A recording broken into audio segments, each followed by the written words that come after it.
What's going on? Welcome in to another episode of the Fantasy Football Fellas podcast. Monday, January 23rd, 2023. It is Lucas and Cameron hanging out with you today. Yes, sir. We got a lot of fun planned for the podcast. We did our top 10 fantasy quarterbacks. We broke down the top 10 quarterbacks from the 2022 fantasy football season in the previous episode. Now we bring you this episode, quarterbacks 11 through 20 from the 2022 NFL season or fantasy football season, excuse me. And there are some juicy names in here. We have a lot to talk about this episode. Mm-hmm. But first, I'm at Lucas Wenzel on Twitter, CamLaw317. That's false. That's false. Oh, I did change it. Oh, I forgot to change it. You better change that quick. Oh, can I even change it on here?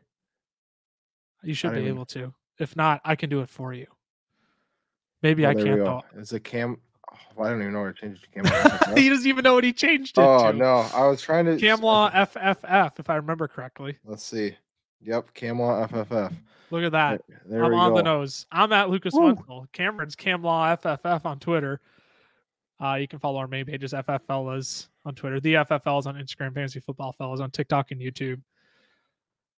We're still posting things on our chalkboard. We got playoff picks, we got weekly player props, and everything in between. Off-season talk, like free agency talk as well, if you want to engage in a fun community that is still interacting with one another the entire off-season. You can head to our chalkboard. That link is down in the description of the audio podcast or YouTube video you are listening to. I brought up talking about the top 20 quarterbacks 11 through 20 from this year. But we had football this weekend, yes, the divisional round. Let's talk about those games first.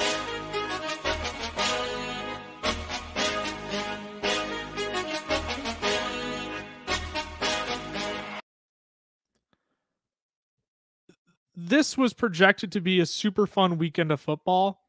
Can I sneaky say it was slightly disappointing? It was definitely disappointing. I feel like nobody is saying that, and I feel like it was slightly disappointing.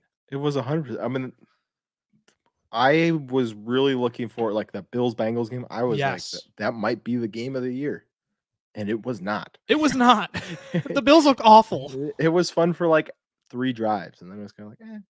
Yeah, it was fun for about 80% of the first quarter. Yes, and then it just got away.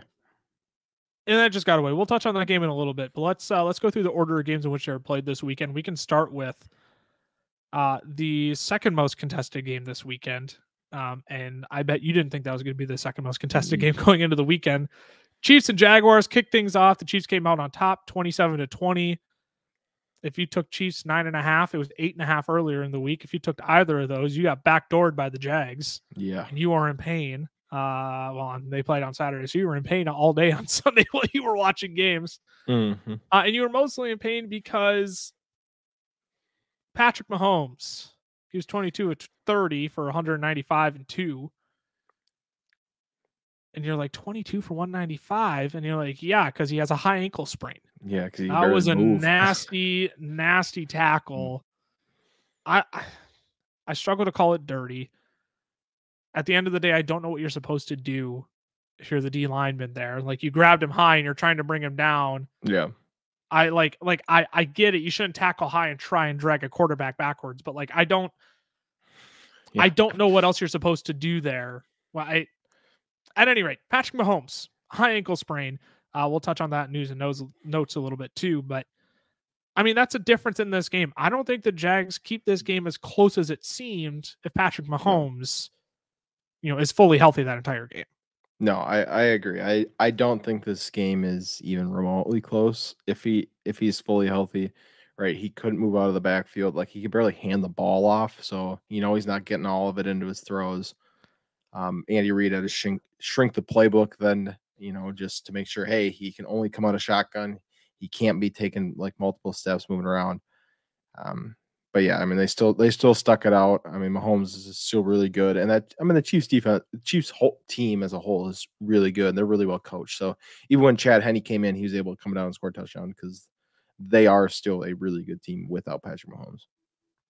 And right from the get-go, I mean, Travis Kelce, big dogs got to eat in playoff games, and Travis Kelce absolutely feasted in this game. And yeah, as I said, if Patrick Mahomes doesn't get injured, I think this game is not as contested as the final score makes it seem. I mean, it was 17-27 before the Jaguars kind of backdoored that 8.5, 9.5 spread. These are the thoughts I put on Twitter prior to that game. I see Kansas City pouncing early in this game and not looking back. Check until Patrick Mahomes had his ankle smashed. Yeah. Bullet point number 2 I put up. Jacksonville has the ability to keep up, but they'll have to play a near flawless game of football to do so. Granted, a little bit of help from Patrick Mahomes, but like, yes, that game was 17-27, but they felt within striking distance actually. Pretty much the entire second half because Kansas City wasn't doing anything to put them away. No. But when you turn the ball over 2 times in 3 plays in the fourth quarter, that's not a flawless game of football. And they lost as soon as Jamal Agnew fumbled the football. That game was lost as soon as they did that. They had no chance after that. And then obviously Trevor Lawrence interception, 2 plays later, that's nail in the coffin for sure. But you're going to run into this juggernaut that is the Chiefs. It was a great run for Jacksonville. That was my final bullet point. It was a phenomenal run, but like, you can't overcome this juggernaut that's the Chiefs if you don't play a flawless game of football. Yeah, and I think that's one reason they've been so good this year is, and the reason Jacksonville's kind of able to stay in this game is when they go on a drive, they are long drives, right? Yes. I mean, they're 8 yards, 10 yards, but they're 12, 13, 14 plays, taking up 7, 8 minutes of game time. And it's just, you keep the other offense off the field. And when Mahomes got injured, they weren't able to just string these long, extended drives together. So I think that's really what kept Jacksonville in the game. Yeah, 100%. Only other thing I want to point out, Trevor Lawrence threw the ball 39 times. When I did the math before the game, because I love Trevor Lawrence I got him at 250.5 was his passing yard line. I got it at 245 as well somewhere else. When he threw the ball 37 plus times this year, do you know how many yards he was averaging per game? Oh, I have no idea. 298. He threw the ball 39 times in this game. I'm thinking he's going to smash 250. 217. I mean, like 6 yards an attempt we're looking at. Yep. It's just not a productive day for this Jaguars offense. No. Like you said, it was slow, methodical, but every big play they tried to make just slipped right through the cracks. You think of that Christian Kirk bomb off the top of your head where he had it. Trevor Lawrence just let him about half a yard to inside. If he brings that half a yard back in, it's almost a walk-in touchdown for Christian Kirk. At any rate, let's move on to the rest of the games. I don't want to spend much time talking about Eagles Giants. I mean, 38-7.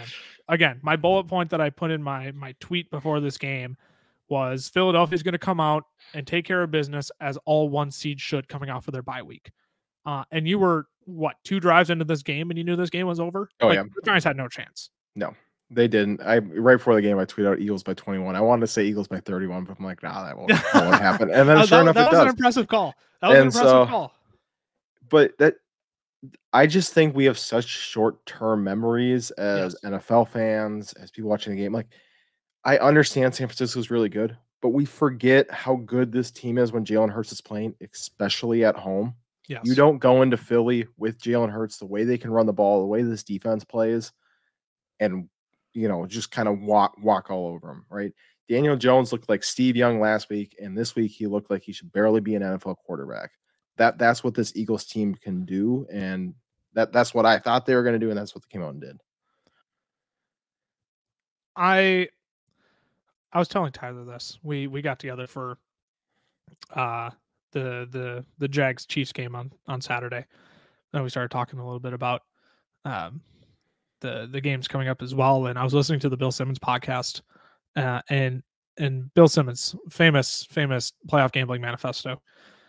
Rule number 1: beware of the looked a bit too good the previous round team. And he used that to describe the Cowboys. And he was all over the Giants, 7.5. And I'm thinking, is that not the New York Giants too? When you play the league's worst pass defense, and you look like they look too good the previous like that's the point of that rule. When you play a defense as bad as Minnesota's, yeah, you're gonna look a little too good. Yeah.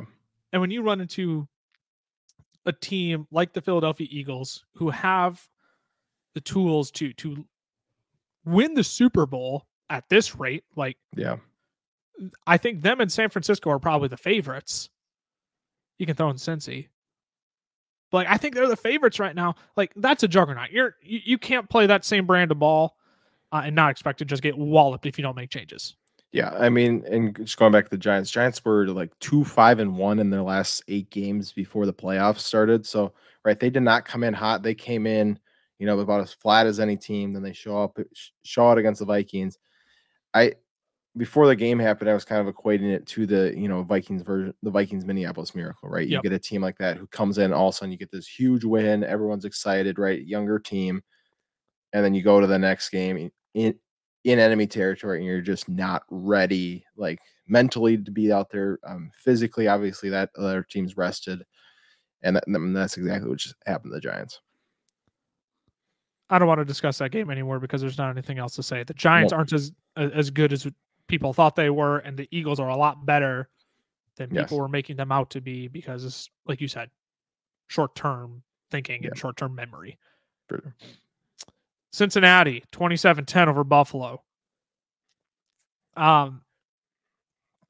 Buffalo's got to make some changes. Yeah, I don't know if it's coaching staff, personnel. I don't know if it's like more young talent on defense. Like I don't know what it is. But this Josh Allen hero ball stuff like has to go. And to be honest, if Josh Allen isn't feeding Stephon Diggs, is it really hero ball?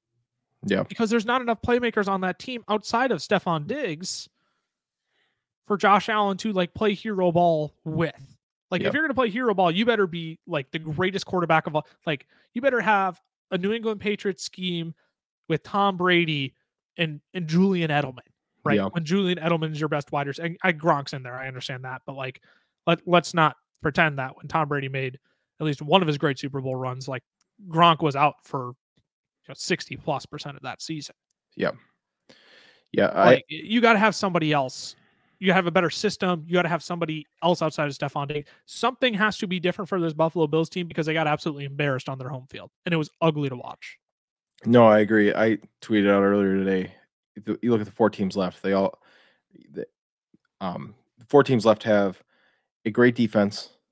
They have 2 top-tier receiving options, right? Like you look at Philly, A.J. Brown, Devonta Smith, T. Higgins, Jamar Chase.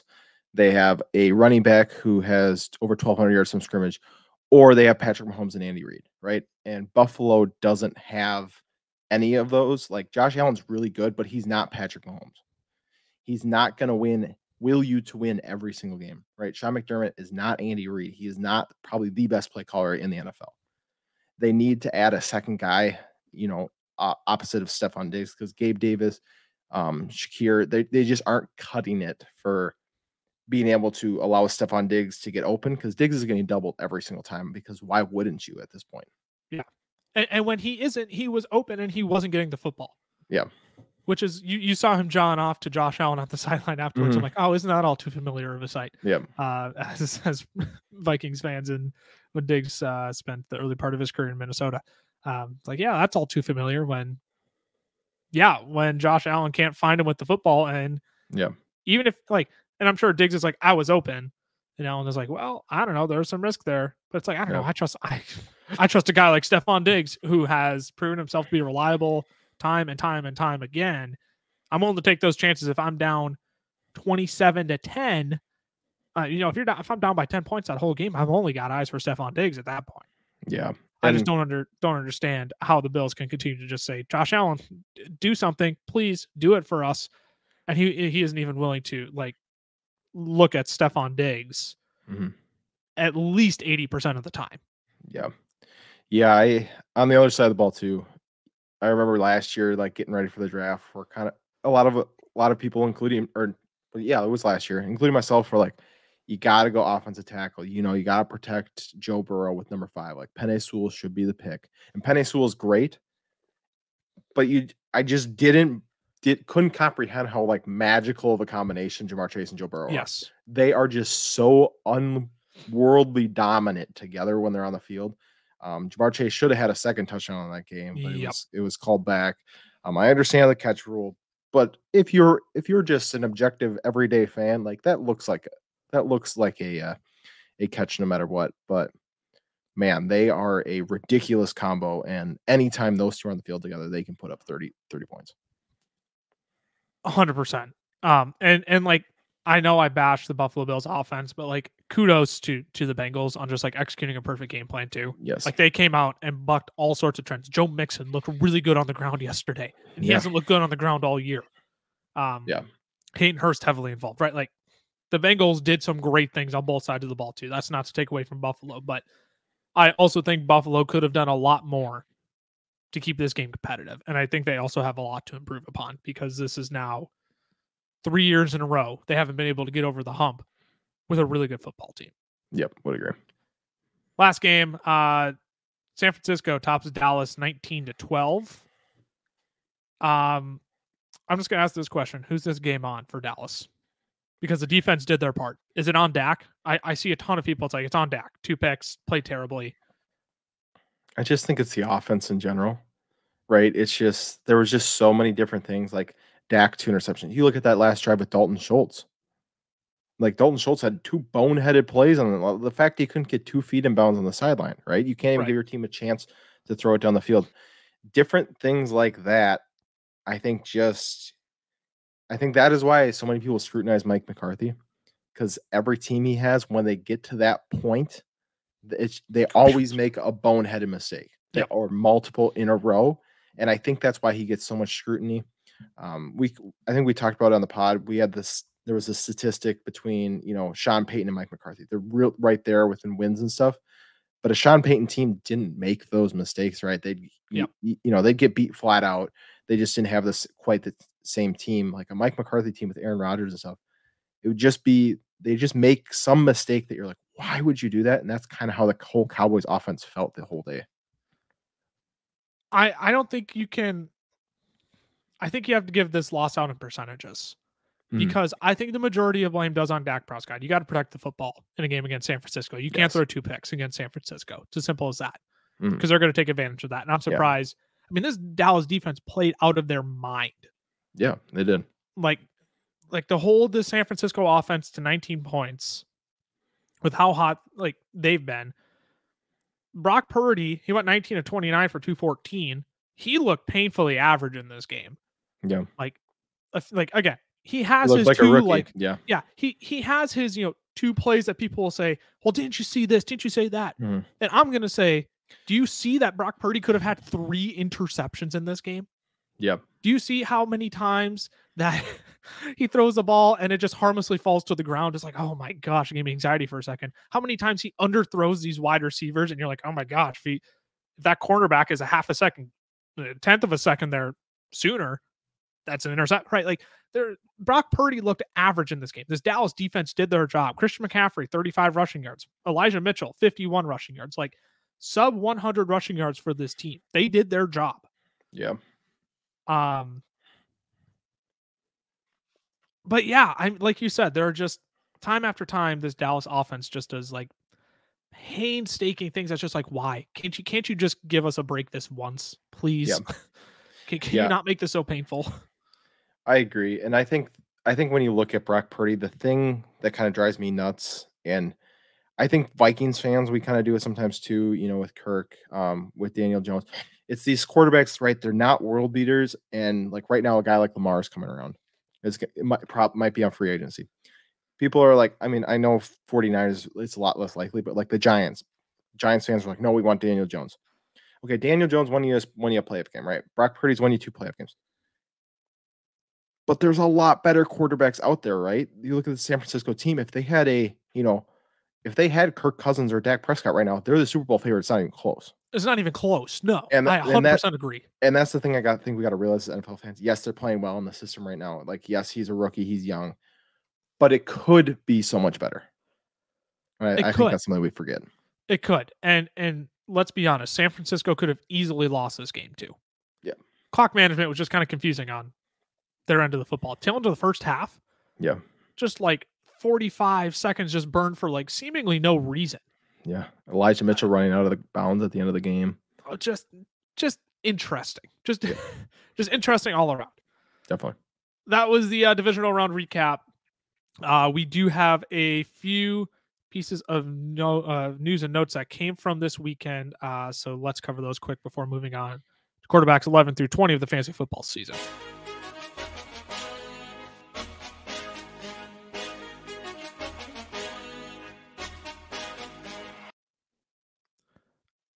We didn't talk about Tony Pollard in that Dallas-San Francisco recap, but he did fracture his fibula. It was a really bad injury. Watched it. It was one of those where, I mean, if you watched Mahomes on Saturday, you were like, oh, and then you watch Pollard and you're like, oh, it was like even more like painful. Like if you felt the one on Patrick Mahomes, you felt Tony Pollard's. So he will need surgery, and I feel so bad for Tony Pollard because he's heading into his biggest chance to get a bag this offseason. Yep. And he's going into it with a fractured fibula. Yeah. He'll be back, but like you have to think teams aren't going to pay out for him now. For what once was a chance for Tony Pollard to, take advantage of a like semi-weak running back free. No, I shouldn't say semi-weak.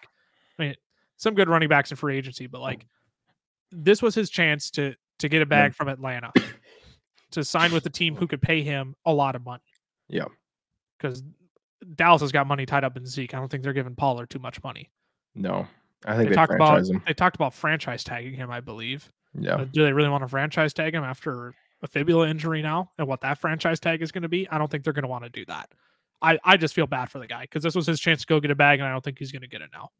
Yeah, we'll see how it works. I think he's back in Dallas. I do think that I personally think they franchise tag him because I think they like him a lot. I think they like what they do for his offense. And I just don't think they're going to go out and pay a wide receiver. So they're going to be, Tony Pollard's our substitute for going out and getting a wide receiver, which I don't think is smart. I think they should go get a wide receiver, but I think just knowing Dallas, I think they're going to franchise Tony Pollard this next year. I mean, and that's not going to surprise me when they do. Because I also don't think they probably want to risk him hitting the open market either. I think that's the big thing.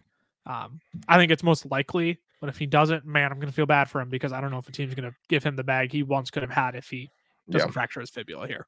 Yeah, I would agree. Patrick Mahomes, doesn't matter. He already got the bag. He has a high ankle sprain, though. He's already said he's going to play in the AFC Championship. Yeah. That's going to be something you have to monitor going into next week, though. And I guarantee you the line's going to be with the Bengals going into that game. I bet Chiefs are going to be the underdogs in that game. I don't know if the lines are up right now. I haven't checked, but I am not going to be surprised when the Chiefs are dogs in that game because like high ankle sprains, like we're talking like 4 weeks recovery time till like Mahomes will be 100% again. You checking the line right now? Yeah, they got let's see, Kansas City -1.5 still. I mean, that also doesn't surprise me though. Yeah, it's because they give you what, it's 2 or 3 points for being at home typically, especially in the playoffs. So right, yeah, that makes sense. I think that does. And 1.5 is pretty much just an even line. It's an even line at that point. I consider it even. Yeah. Yes. We'll keep track of that during this week. And if I were Kansas City, I'd spare no expense to make sure he's back healthy on the field. Yeah. Saw an interesting tweet from Dr. Jesse Morse, our friends over at the Fantasy Doctors. Did you see that tweet? Did I send that to the group? No, I didn't see that one. Essentially, he laid out this plan that he would have to have Patrick Mahomes back on the field for the AFC Championship game. There's some wild stuff in there, man. He's like, cost of this, honestly, probably $100K. But I'm doing it if I'm Kansas City. If I want a chance at a Super Bowl, $100K is a drop in the bucket. Are you kidding me? Yeah. It was fascinating. It's a fascinating read. Dr. Jesse Morse over on Twitter. That was a fun read. Christian McCaffrey, he's been battling a calf injury. That's just another one to keep track of during the week. It feels like, I don't know, you're always holding your breath with Christian McCaffrey. But yeah, I don't think it matters too much anymore. I think he's always going to be on the injury report. Yeah. A few firings to update you all on. Greg Roman, as you know, likely know, canned by the Baltimore Ravens as their offensive coordinator. I've seen a lot of like celebration around Greg Roman. I've also seen some like, well, Greg Roman, I don't know, he could be helpful, which I'm like, he could be helpful, but I don't know. Oftentimes when you get fired from your OC job, the next job you find isn't an OC job because you weren't able to keep the current OC job you're in. You know what I mean? So Yep. it'll be interesting to see where he ends up, but I think he still finds a job in the NFL somewhere. Would agree. This next guy. It took him long enough. I was holding my breath a little bit. But Ed Donatel did get the boot by the Minnesota Vikings as their defensive coordinator. This is the reason why Cameron and I are wearing all black today to mourn the loss of Ed Donatel from our franchise. No, I kid. I noticed that as soon as we came on. I'm like, oh, we're both wearing all black. Yeah. No, Ed Donatel, fired by the Minnesota Vikings as their defensive coordinator. The interesting piece of news that I am very optimistic about, Brian Flores asked to have if I could talk. Minnesota Vikings reached out to the Pittsburgh Steelers about interviewing Brian Flores for defense coordinator job. He does like to blitz. Something that the Minnesota Vikings did not do very frequently this year. Or at all. Period. Like, or well. Maybe well is the better word there. Yep. But yeah, that's an interesting opening to keep an eye on because as we three have talked about, like personnel changes are going to be made. But let's be honest, this combo of this unit of Danielle Hunter and Eric Kendricks. I mean, Harrison Smith has seen better days. Don't get me wrong. Patrick Peterson, right? Like they should be playing a lot better than they have been. And they just haven't been. So it'll be interesting to see if we can get a fiery guy. If the Vikings can get a fiery guy like Brian Flores in here to help make a difference, to help make changes to this unit that's been awful the past 2 years. That wraps out news and notes from around the league. With the rest of the time that we have, 30 to 35 minutes here, let's break down quarterbacks 11 through 20 from the 2022 fantasy football season.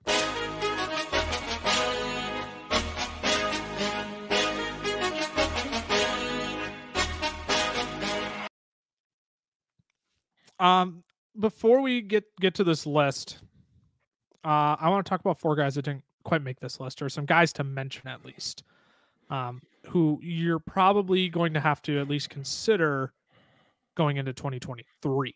Yep. Deshaun Watson is not on this list. Obviously, he came back in week 12 this year. 13. Week 13. Thank you. Obviously came back in week 13 this year. There's going to be hype around Deshaun Watson going into next year. I don't think he goes as like a top 10 or 12 guy, but he's going to be a guy to watch this offseason and around draft time next year to see where he's going, because like as much as it looks like Deshaun Watson forgot how to play football, I also kind of want to chalk it up to that he just hasn't played NFL football in over a year and a half. Like, I think there's something to be said about getting caught up with the game speed again as a veteran versus like, holy crap, I'm a rookie. And you're seeing it with fresh eyes versus as a veteran, and you haven't played in a year and a half. I think that's very different than coming in as a rookie. Yeah. You're really hoping that he, bounces back. In this 5 games where he was back, Sam Darnold was playing in those 5 games, and Sam Darnold outperformed him in every statistical category. That is not something you want for a guy you're paying $235 million guaranteed to. So you would think that they're going to do everything in their power to bounce back. I'm going to be interested to see, this offense probably going to lose Kareem Hunt. So maybe they add more weapons on the outside. But yeah, he's going to be closer to a top 15 guy for sure. Probably knocking on the door of top 10 if he can return to form. Yeah, he'll just be a name to keep track of going into next season. Yes, because it won't be as bad as it was the last 5-6 games of this year. No, it won't. Matthew Stafford, remember, he was injured this year, ended up being done for the season. Just another name to keep in mind. I honestly have no interest in Matthew Stafford next year, but he may generate some hype again as like, hey, remember And then it's like, yeah, remember last year how awful he was? Mm-hmm. So I just a name. He was a guy who was drafted as a top 12 guy, top 13, 14 guy this year, and he'll probably generate some, top 15 hype again, but I'd be cautious to bite on that. Yep. Kenny Pickett. He could be the sophomore elite quarterback that happens every year, or seems to happen every year. We saw it with Justin Fields this year, right? Jalen Hurts last year. He has potential to be that guy, and he'll probably be the sneaky guy that nobody talks about. I'm not making a prediction or planting a flag right now, but like out of this class, he was really the only relevant starter. It's not going to be Desmond Ridder. It's not going to be Malik Willis, mostly because I think Tennessee finds another option other than Malik Willis. They just don't like Malik Willis. Why would you play Josh Dobbs, who's been on the team for less than a week, over Malik Willis? Like, I just don't think the Titans actually like him that much. Kenny Pickett is really the only candidate in that category. Just a name to keep track of. For sure. And the 49ers, obviously, we got to see how their quarterbacks play out with Trey Lance, Jimmy Garoppolo, now Brock Purdy in the discussion. My gut still says Trey Lance. Yeah. Or I think so too. If they go absolutely insane and sign somebody. I don't think they will. I know it won't happen. Brady's the only name. Brady's the only name. Lamar would be so much fun. I know it won't happen because I know they don't have the caps. But could you imagine Lamar, CMC, and Debo? How would you stop that? That would be ridiculous. All right. That's not going to happen. No, I know. That's your dream come true. We can play these fantasy games this time of the year. But let's do it. I just brought up the name Tom Brady. And he was actually quarterback 11 on the year. Do you believe that? I was putting these names in. Do you believe? I don't believe that. I somebody's lying to me. Because Tom Brady did not play like the quarterback 11 this year. No way he had 4,600 yards. He had 5 finishes inside of the top 12, 10 outside of the top 15. We're going to get to some other guys who had like better like ratios than that. Like, I couldn't believe that. 10 finishes outside of the top 15, 5 inside of the top 12, and he's to quarterback 11. So when Tom Brady, what this tells me, when Tom Brady was good this year, holy crap, he was phenomenal. Yeah. But Tom Brady disappointed you at least 70% of this year. 716 attempts. 477 completions, as you said, 4,600 yards, only 24 touchdowns, though. 17.1 fantasy points per game. Here's the only question, though. Like, what's next for Tom Brady? Like, this feels very much like... Oh, brother, I'm going to say this. I can't believe I'm about to say it. This feels very 2021 Ryan Tannehill to me. Ryan Tannehill was phenomenal in 2020. We remember that year, right? Yep. He was phenomenal. He was a late round value.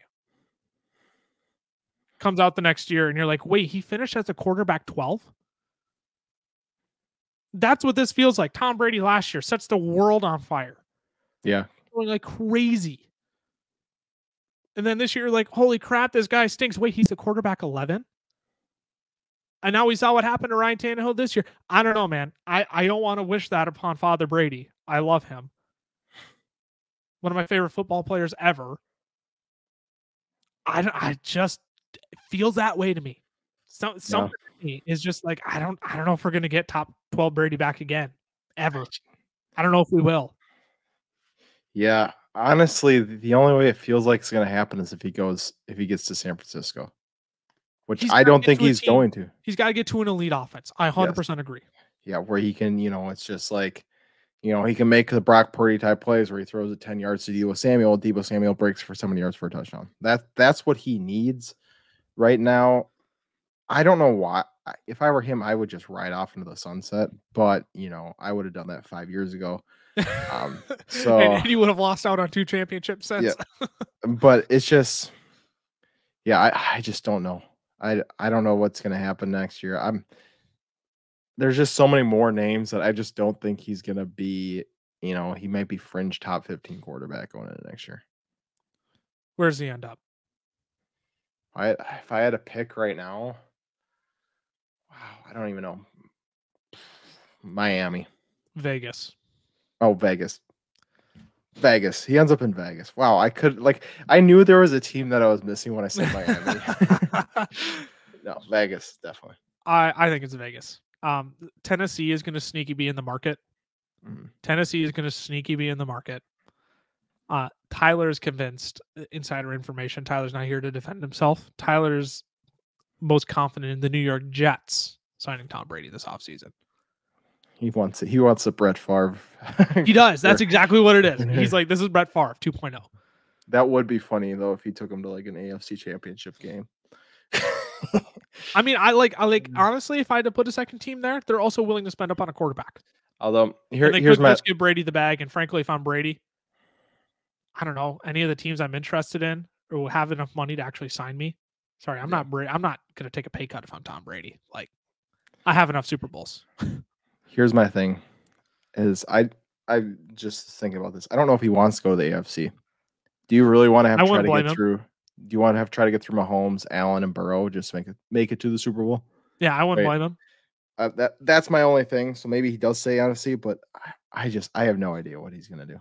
So he's gonna go back to the Bucks. Final answer. No. It's interesting though. All the teams in contention for the most part are AFC teams. Tennessee, Vegas, Jets. Yeah. San Francisco is NFC. I just don't see that. I'm sorry, with Trey Lance, Brock Purdy, you have enough issues. Jimmy Garoppolo will be a free agent, but there's enough headache there. Yeah, it'll be interesting to see where Tom Brady ends up. Yeah, for sure. Quarterback 12 on the year, Justin Herbert. Guy who was touted as a top 3 fantasy quarterback coming into this year. Struggled mightily. He had 9 finishes inside of the top 12, so we can't knock him too terribly, but he also had 7 finishes outside of the top 15. He's 452 of 662, 4,466 yards, only 23 touchdowns. Man, that's painful to look at. Only 17 fantasy points per game. What went wrong for Justin Herbert? This might be an obvious question, but like, what went wrong? Is Herbert not who we all thought he was, or like, does it actually have to do with the state of this offense throughout the entire season? I think it's definitely got to do with part of the offense. I think it's the fact, Keenan Allen, Mike Williams missed just so much time this entire year. His yards per attempt were like Tom Brady level. He's throwing 6.7 yards per attempt. This is a guy who should be up in the 8s, right? With the arm that he has on him. He still threw 68%. He completed 68% of his passes, still at 4,500 yards. But I just think that as a scheme wise, they should be pushing the ball down the field with him. That's what he's built for. He's good enough to every single play be able to pull off a 20-yard pass. Not that he's going to do that, but he has that capability. So I don't know. I think that's part of the reason so many Chargers fans were so frustrated with Joe Lombardi, why they were so happy to see him go, because it just felt like, yeah, Keenan Allen, Mike Williams are out, but they're just not pushing the ball down the field at all with him. There was so much going on there. I don't think Justin Herbert is like all of a sudden not a top 5 quarterback in the NFL. No. Does he fall from like top 3 to top 5? Yeah, I don't think you can put him in the top 3 conversation right now. But I mean, yeah, there's just so much going on there with Joe Lombardi to injured weapons to just some head scratching moments from Herbert too, right? Like, I think there's a lot going on there. I'm willing to just kind of chalk this season up to like, well, there was a lot of crap going on there, and frankly, they just wasted a year of Justin Herbert's rookie contract. He's got to be one of the biggest bounce back candidates for 2023, though, right? Yeah. Yeah, he definitely does. Like we saw it last year. He has a talent. You saw the burst games with him this year. He still can do it. He's whatever I think 0.6 fantasy points a game for being top 10. I think he returns back to top 7 form next year, as long as he can get healthy wide receivers, and hopefully they get him someone with some real speed on the outside. Yes. Yeah. Not Keenan Allen, who's on the wrong side of 30, and Mike Williams, who's rapidly approaching 30. Yes. I'm going to love drafting Justin Herbert as like the quarterback 7 next year. I can already guarantee you that's where he's going to go. I'm going to have a blast drafting him there. Oh yeah, he's going to like the 6th, 7th round drafting him as a quarterback. I'm going to love that. I'm going to love that so much. Yeah, but he's the 7th, 8th quarterback. Here's the thing: are people going to be putting Trevor Lawrence ahead of Justin Herbert next year? That's going to be a real conversation. Lamar Jackson's probably going to be ahead of him. Then you got Justin Fields, Joe Burrow, Jalen Hurts, Josh Allen, Patrick Mahomes. Justin Herbert can put up the same fantasy stats as Joe Burrow. I mean, we've already seen it from him, so it'll be interesting. That's such an interesting prospect of how high are you going to push Trevor Lawrence up, and how far is Justin Herbert going to fall? Yeah. You brought up a name too. Like I think we need to actually have like a serious conversation about Lamar Jackson. I mean, quarterback 13 this year. Don't get me wrong. Didn't play in every game this year. Only played in 12 games this year. He was top 12 in 6 of those games. He was outside of the top 15 in 4 of them, though. So that means 2 of those he was right in between 12 and 15. I mean, 203, you're never overly satisfied with Lamar Jackson's passing game. 203 to 326 for 2,200 yards, 112 rushing attempts for 764 yards. That'll always elevate Lamar Jackson. He was probably going to be a 1,000-yard rusher again this year. He's on pace to be. But what's next for Lamar? Like, what's his value? What is Lamar Jackson's value going into the 2023 fantasy football season? Because I can't draft him as a top 5 quarterback anymore. I can't. Not after the last 2 seasons. Oh, so I'm different. I definitely can. He had 20.3 fantasy points per game. So he's right there, top 6. He put up the same amount of passing yards as Justin Fields did this season, and I think 4 less games. He's gonna get 1,000 rushing yards. I think he starts to bounce back. I do think he stays in Baltimore. I think they figure it out. They got to, and then hopefully they bring in a wide receiver. They bring in a coach who can kind of help him develop the passing game a little bit more. But I just think he's just so unbelievably dynamic, right? We talk about Justin Fields. We talk about the floor with Fields. Lamar Jackson is a better Justin Fields. So whatever we put Justin Fields at, I'm going to have Lamar Jackson ahead of him. Okay. I understand the injuries, though. I understand why that's such a big thing. But I feel like going in, it's just so hard to predict injuries. But I do understand, like, rushing quarterbacks, it is way more common with. We're going to play a quick name game. All right. Patrick Mahomes, you're drafting him ahead of Lamar Jackson next year, right? Yep. Josh Allen, you're drafting ahead of him. Yep. Jalen Hurts, you're drafting ahead of him. Yep. Joe Burrow. Nope. Really? I'm going to take Joe Burrow ahead of Lamar next year. So that one's close to me, but you remember back to that unanimous MVP year and just the ridiculous numbers he was putting up. I'm not saying he's going to put up those numbers. I'm not even saying he's going to be close, like especially passing touchdown wise, because I think he had 36. But he puts up 25 passing touchdowns. He's going to get you 3,200 yards, 1,000 rushing yards. He puts up 8 rushing touchdowns next year. I mean, this dude's averaging 24 fantasy points a game, which I don't think is out of the realm of possibilities. So Joe Burrow was averaging 22.3 fantasy points per game. He was outpacing Lamar Jackson this year. This season, yeah, he was. But not in the first 6 or 7 weeks. Lamar was over 24 points per game. So So the question is, do you want to continue banking on Lamar Jackson's dual threat upside? Mm-hmm. For me, I'm going to take the young guy who's getting better and better and better every year, who has the better weapons around him, who is in an offense that is set up to help him succeed. Like, I love the observation that they made on the broadcast amidst a, slightly a boring game on Sunday. Joe Burrow was playing in a Peyton Manning style offense. Yeah. And it's all quick throws, quick reads that Joe Burrow is dissecting insanely quick, which is phenomenal for a young quarterback and his potential. I'm just done with the Lamar Jackson experiment. Personally. No, I'm done with it. It's going to come down, like, honestly, like, Justin Fields is going to get a ton of hype next year. I'm probably still going to draft Lamar over Justin Fields, but, like, Justin Fields is going to be contention for that top 5 spot. Justin Herbert will probably be in that spot. Like, Lamar is going to fall between 5 and 7 next year, and I'm not sure if I can pull the trigger on him as the quarterback 5. Yeah. My reason that I really like Lamar is he's never averaged. This is his worst season so far as a starting quarterback, 20.3 fantasy points per game. He's averaged 21, he's averaged 22, 21, and then 28. So it's just, I think this is the floor for Lamar. Whereas, I think Joe Burrow can continue to get better, right? I think he could put up a Patrick Mahomes type season. I'm not saying that's out of the realm of possibilities, but I think that's why I like Lamar, because this is the floor. but you would need to draft another quarterback with saying, hey, Lamar's probably going to miss 2 or 3 games this next year. I'm kind of done with the Lamar Jackson experiment after the last 2 years.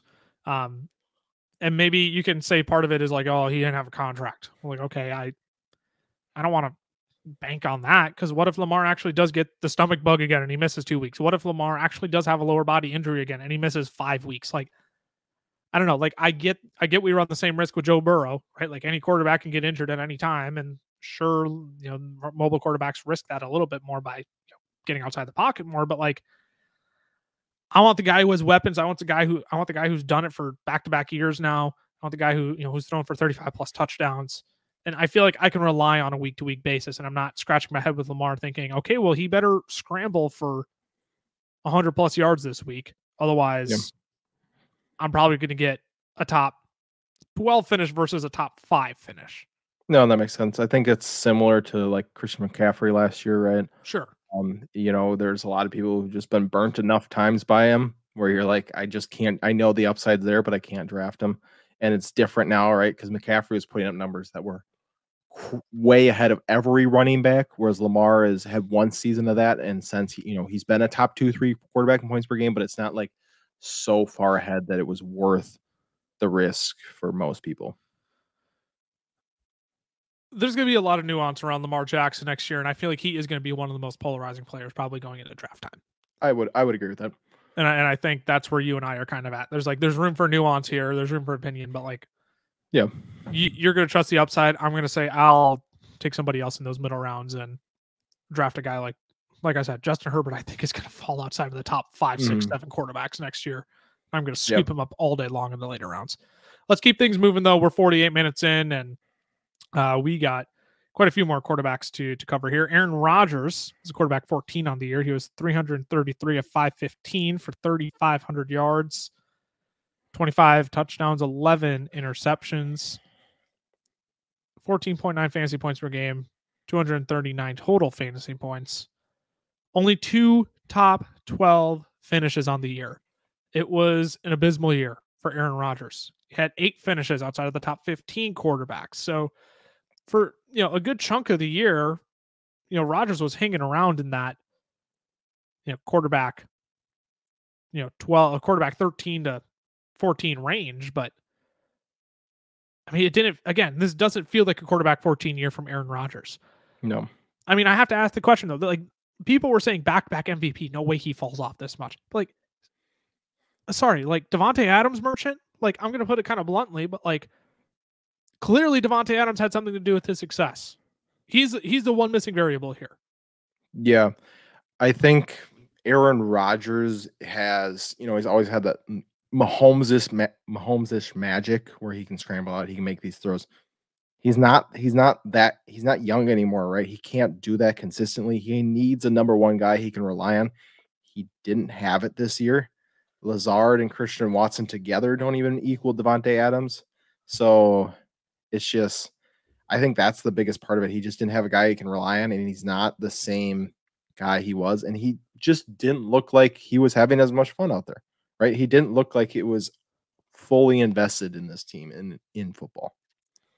Does Aaron Rodgers still have the ability to make a guy like Davante Adams out of Christian Watson, out of Alan Lazard, out of Romeo Dobbs? Like, does he still have that ability, or like, are we past that point with Aaron Rodgers now, where it's the talent of his career, it's just not the same juice, therefore we can't just automatically bank on these wide receivers, one of them to become great to help Aaron Rodgers out? I don't think he can like make a guy into that anymore. You bring a Davante Adams back, you bring in like a D-Hop or something like that. I think he can have a decent season again, but I do think he finishes right around QB 14. I don't think he throws 40 touchdowns anymore. I don't think he has 4,500 yards. He's not running. He only ran the ball 31 times this year. You're not getting that extra 250, 300 yards, which you're used to from Aaron Rodgers rushing the ball. So yeah, he can be good with a good, solid wide receiver, but he's not going to make Christian Watson into some superstar.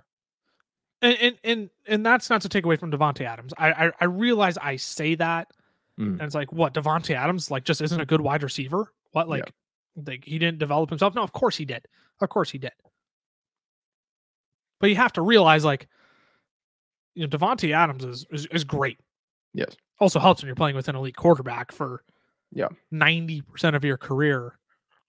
Then you go to Vegas and play with Derek Carr. We'll touch on him in a little bit, but I just don't. Some people are just like, one of these guys is going to step up and be great.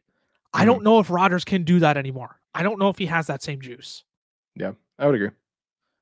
Quarterback 15 on the year was Tua Tagovailoa. Before we jump into Tua, where's Aaron Rodgers in 2023? Obviously, a lot of nuance around where he'll be next year. Uncertain about his future. Trade is an option according to both him and the Packers. I don't think he plays in 2023. You think he's done? I think he's done. I think he's in Tennessee. I could see it too. I mean, like, I can see him going somewhere else.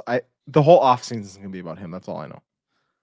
He's going to make it about himself the entire offseason. I say Tennessee, and that's just literally like I just shut my eyes and threw a dart at the board. That's what it feels like. That's what it's felt like the last 3 seasons there in Rodgers. So who knows? Yeah. And we're not going to know. No. He'll end up in green and gold. Let's be honest. Tua Tagovailoa, quarterback 15 on the year. 5 top 12 finishes, but he had 7 outside of the top 15.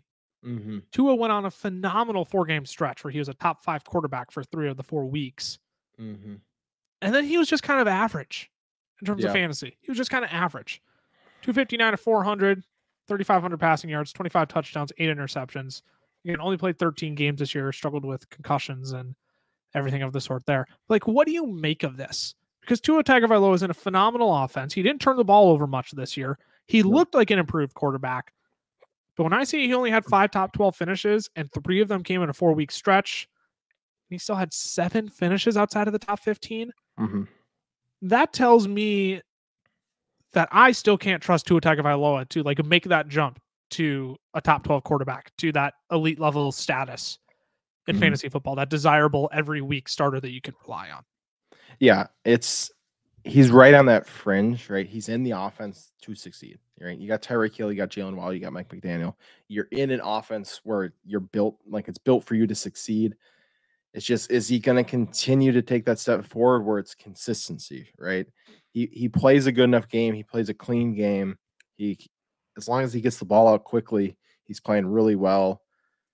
So I think he can be a top 10 quarterback next year. It's just health is going to be a huge thing, right? He hasn't stayed healthy his college career, NFL career, because he's not a bigger guy. And then it's going to be, can that arm strength continue to develop so he can be hitting, really opening up that field with Tyreek and Jalen Waddle? Where are you ranking him going into 2023? That's a good question, because the way we've been thinking about the rankings, right? And I was talking, is Trevor Lawrence or Justin Herbert gonna be, that 7 or 8 spot?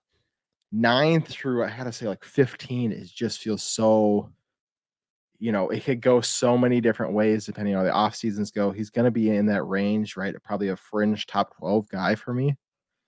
Maybe he falls inside the top 12, maybe he falls out. And it's just hard to push him lower with how dynamic of playmakers he has next to him. 18.4 fantasy points per game. That is more than the likes of Justin Herbert, Thomas Brady. We even look at some of the guys in the top 10. That's more than Jared Goff. That's more than Kirk Cousins. That's more than Trevor Lawrence. That's equal to Daniel Jones. Those are just things you have to consider. Yeah. Like you said, I don't think he cracks that upper echelon of top 7 guys. He might fall right at 15 for me, if I'm being perfectly honest. When I look at all these other guys, when I look at guys who I think could come back just stronger and healthier next year, like Tua might fall between 12 and 15 before he falls between 10 and 13 for me.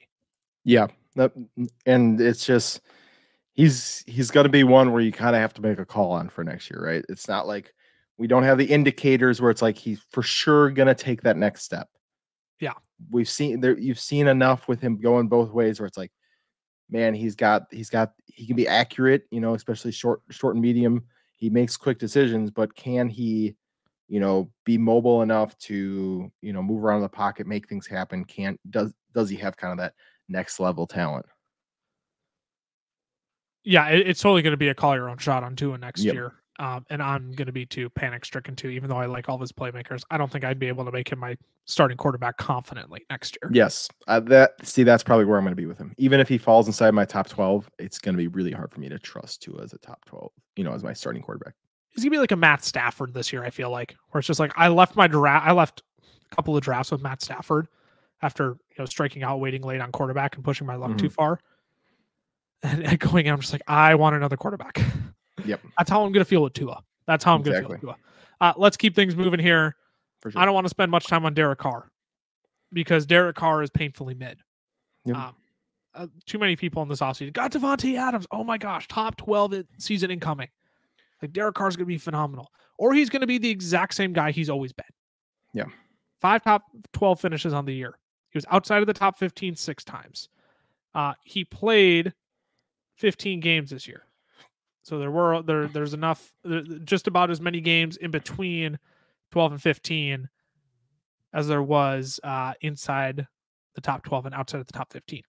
Mm-hmm. Like this, nothing about this season is surprising to me with Derek Carr. No. 305 and 502, 61% completion percentage, 3,500 yards, 24 touchdowns, 14 interceptions. Doesn't run the football much. 15.5 fantasy points per game. Like, can we just say this isn't surprising and this was totally predictable and just leave it at that? Yeah, and if you look at any team he's going to go to next year, this is what he'll put up. Between 35 and 4,000 passing yards, 23, 24 touchdowns. It's going to be all the same. And that was the only other question I wanted to ask. What team is he on next year? New York Jets. I'm going to die on that hill. I could definitely see it, and I don't think his stat line changes, so it doesn't matter for fantasy. No, going to an offense that has worse wide receivers. I'll say worse wide receivers. Garrett Wilson's nice, but he ain't no Devontae Adams. No. Breece Hall. Josh Jacobs is pretty dang good, though. Yep. And Breece Hall coming off ACL. Like, again, that's just not the same level offense. No. But he'll still put up 3,200 yards, yep. 22 touchdowns, and probably 13 interceptions. Like, that's who Derek Carr is. Yes, it is. Quarterback 17 was Russell Wilson. 279, a 459, 61 completion percentage, 3,200 yards, 3,241 to be exact. 13 touchdowns, 10 interceptions. Yet he still somehow averaged 15.2 fantasy points per game, 259 rushing yards. Is he cooked? Like, is Russ done? Like, that's the narrative that we need to tackle here.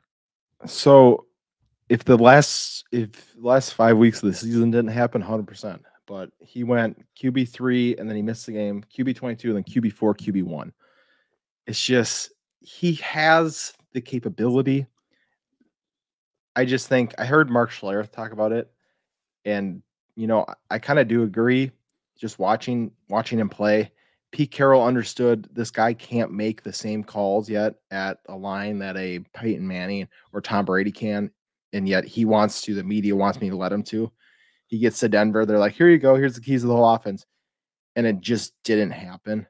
I think if they kind of bring it back to what he could work with in Seattle, I don't think he just all of a sudden fell off a cliff like it looks like. I think he's too talented of a quarterback for it to just all of a sudden completely crumble around him. With that being said, I don't think he's going to be a top 10 fantasy quarterback next year. I'm 100% in agreement with all that because I do think that was the issue here. Nathaniel Hackett, like that's what he's had. That's what he had in Green Bay. Granted, he was with the Jaguars beforehand, and let's be real, he didn't just give the keys of the offense to Jacksonville, but I don't think he was the OC in Jacksonville. I believe he was. I don't remember what position he was in Jacksonville, but he was not the OC in Jacksonville. Green Bay, he was. And that's what it was. Matt LaFleur said, "Okay, Aaron Rodgers, here you go. I'll dial in a play, but everything at the line of scrimmage is up to you, man." Again, Russell Wilson just isn't that quarterback. Mm-mm. He's not that quarterback. He's not a read a defense and react. He's an improviser. And as much as many reads as Russell Wilson can try and make at the line of scrimmage, he's an improviser. He's going to make things happen with his legs. He's going to find players when plays are broken down.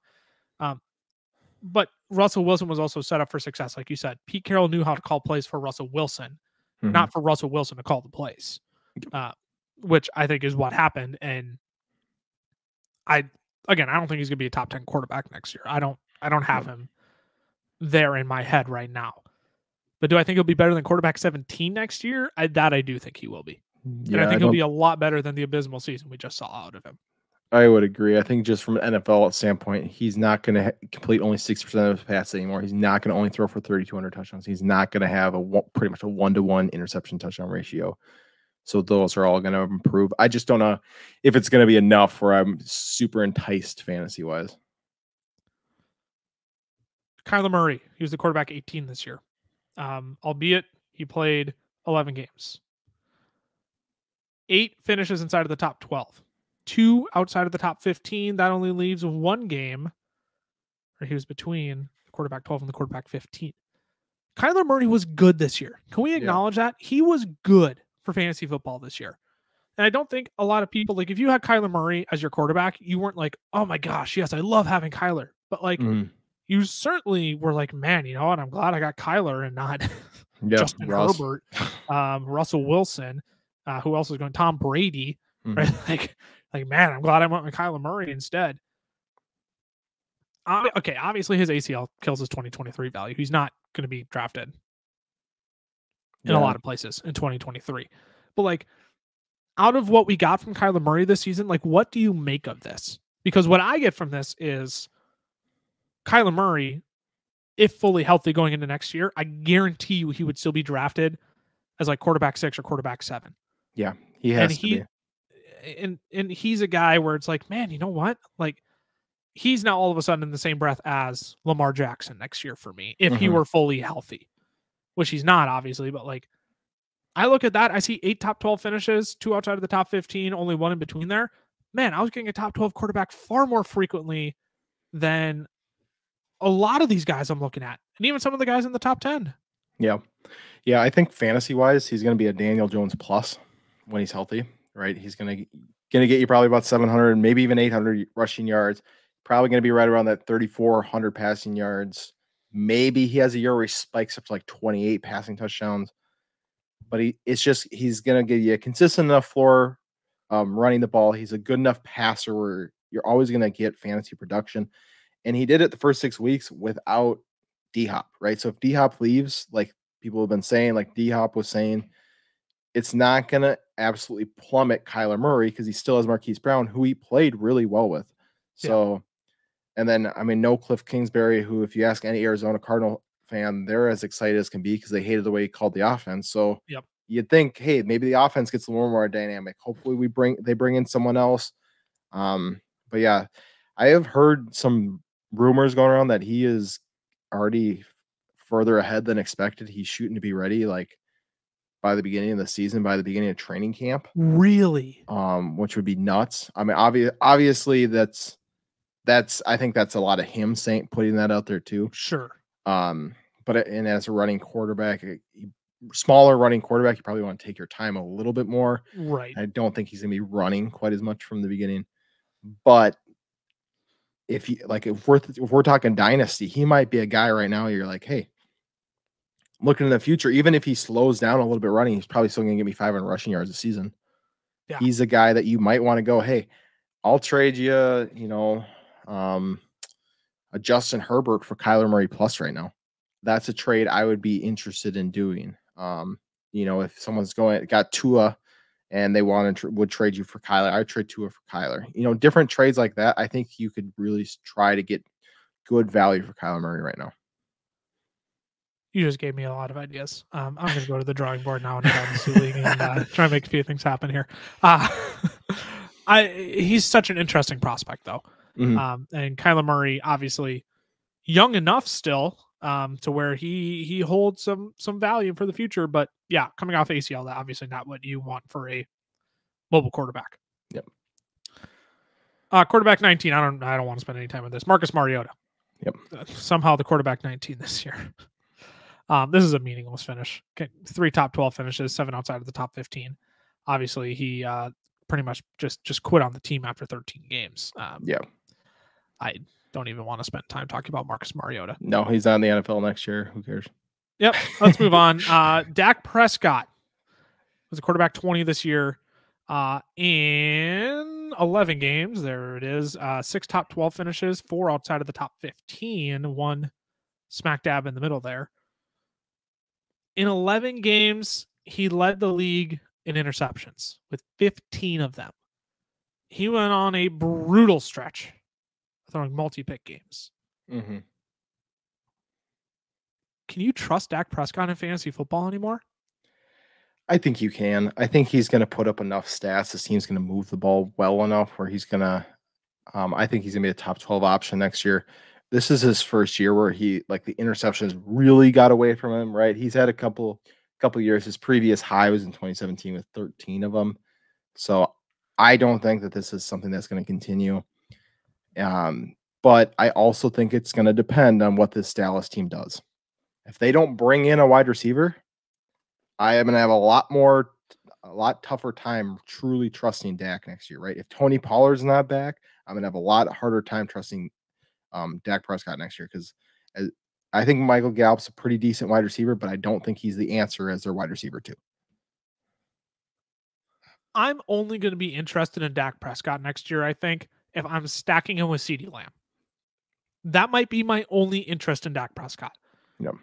Like, you look at like the turnover worthy play percentage that he had this year, it was incredibly low still. And it's like, well, how can you have low percentage of turnover worthy plays if you lead the league in interceptions? It takes a lot of different things into account. You can go look up the metric and kind of do the homework there, but essentially like it equivocates that like Dak Prescott's interceptions, not all that many were on him necessarily this year. There's a lot of different factors that go into play there. I don't see myself like finding Dak next year and drafting him and being like, oh, what a value I got as a quarterback 10. Yeah. I don't see myself saying that. Like, I'll draft him as a quarterback 10 and I'm going to say, great, I got him as a quarterback 10. I'm not going to be super stoked to enter into the season with him unless if I'm like fully stacked everywhere else. Yeah. And that would probably require a CeeDee Lamb stack for me. He's a quarterback that you really hope people overreact on about the interceptions after watching this game, that maybe he drifts to quarterback 13 or something like that, right? That people are just so nervous about Dak that they're like, oh, we're going to hype up Daniel Jones and push Dak down. Then you're like, oh, maybe I take Dak then. Maybe I go Dak and Kyler Murray then, right? I take Kyler Murray at an injury discount because I don't know how fast he's going to be back. And then I also have Dak as my backup just in case, it takes Kyler a couple weeks. He's just one that I think I'm going to have a hard time putting a ton of faith into Dak in redraft leagues next year. If you're in Dynasty, you ride it out with Dak. Like I have Dak in at least one of my Dynasty leagues, the one that I just won the championship in this year, and I had him a stack with CeeDee Lamb. Subtle flex. Sorry, not like but like I feel like I needed to add that dose of credibility of like, I just sense. Like ripped on Dak a little bit, but like I also just won a Dynasty league with Dak, and it's because I stacked him with CeeDee Lamb, and that's where I'm interested in Dak. Because I think we are seeing this leap from CeeDee Lamb. We're seeing this leap to trust CeeDee Lamb as a top 8 fantasy wide receiver from here on out. And I want the guy who's going to be throwing him the football because those stacks are lethal most of the time.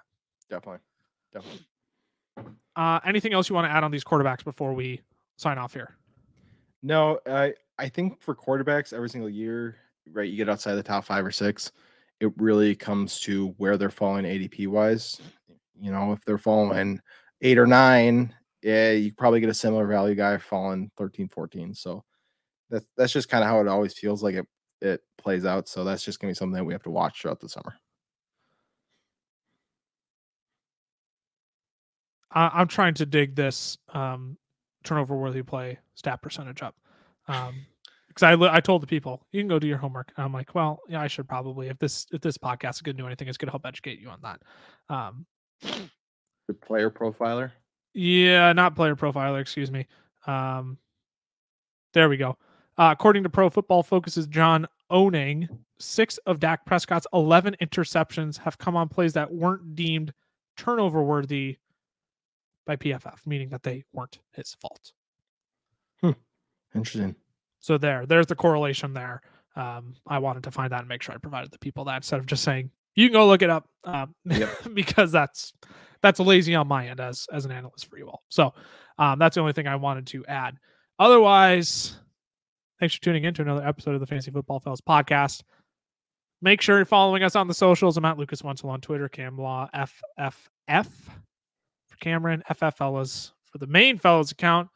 The FF Fellas on Twitter, Fantasy Football Fellas, TikTok, and YouTube, where you should be subbed. Turn those notifications on. We're still releasing podcasts all off season. 2 week, baby. 2 week, baby. If you're not joined in our chalkboard already, we're still talking NFL player props. We're talking NFL free agency. We're talking everything NFL over on our chalkboard. If you want a community that's actively discussing your favorite sport all year round, one of your favorite sports all year round, you can go join our chalkboard down in the description of the audio podcast or YouTube video you are listening to. I think that's all we have. Yes, sir.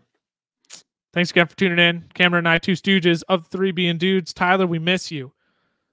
Do we need to adjust the schedule so Tyler can be on? I feel like we need to. Might be a conversation to be had. It's a conversation to be had. So if we're not releasing Tuesday, Thursday, it'll probably be Wednesday, Friday. Stay tuned to any changes on that. We want to get Tyler back on here. But for now, two stooges being dudes, Fantasy Football Fellas. We will see you all on Thursday. Deuces.